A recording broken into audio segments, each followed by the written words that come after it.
So, how you talk about tinnitus? I had a friend that I walked with almost every day, and I can remember a couple different times. Before I had tinnitus, I had some back pain, and my friend, while we were walking, I would tell my friend about my back and how I'm trying to do exercises to make it stronger and stretching, but it still hurts, and they told me, you know what, David, if you keep talking about your back all the time when we walk, I'm going to stop walking with you. And I said, I didn't realize that I was talking about it so much, but you're right. I do. And, I stopped talking about it. And it really kind of struck a note in me that who am I talking to? I'm talking to David when I say that. When I go around saying, oh, my back hurts all the time, you know, what am I? I'm telling myself that I hurt, and I'm telling my brain to say, "Hey, you've got a problem. You've got to fix it," and then I feel the pain. So then I had a similar experience with the same person. I was walking with them, and I was always talking about my tinnitus, and they said, "David, why do you keep talking about it?" And I'm like, "Because I got to figure this out. I got to figure out what to do." And they said, "Yeah, but you're always just complaining." And I said, well, yeah, I guess I am. So I stopped complaining because there's so much going on with what we say and what we think that we're training our subconscious brain.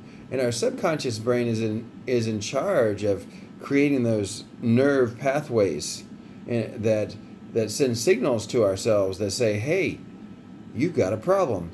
You need to protect yourself. This is dangerous.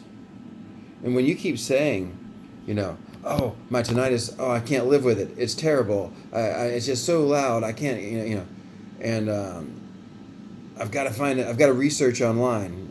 And then you research online for hours trying to find how to cure my tinnitus, how to get over it, And then what are you doing? You're telling your subconscious brain, this is a big problem. So how is your subconscious brain going to react? You're going to keep feeling distressed. Yeah? You'll feel anxiety and stress. So it's time to change the story. What is the story you're telling? Well, you got to change the story and say, you know what? I'm habituating to tinnitus now.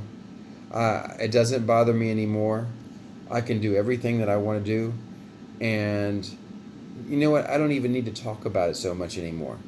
I'm going to let it go a little bit. I'm going to talk about something else.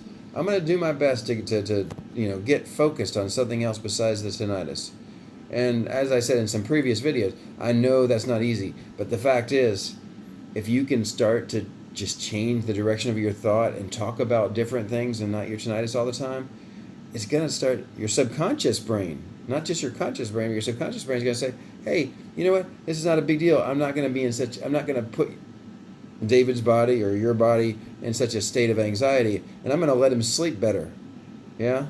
It may take some training. I'm not saying you can just do this today and suddenly, oh, everything's great, But with some time, absolutely you can. So start thinking about telling the recovery story. Tell the story of how you're better now, and keep repeating that. And then don't research all the time. If you have to go see a doctor, go do it. That's fine. But don't spend so much time on it. Don't complain about it all the time. Don't talk about it all the time. And when you do talk about it, tell your recovery story, how you're getting better now. It can really do some wonders for you. So best wishes with that, and I'll leave it with that. You're going to tell your recovery story now of how your tinnitus is better, how you have habituated. Mm-hmm.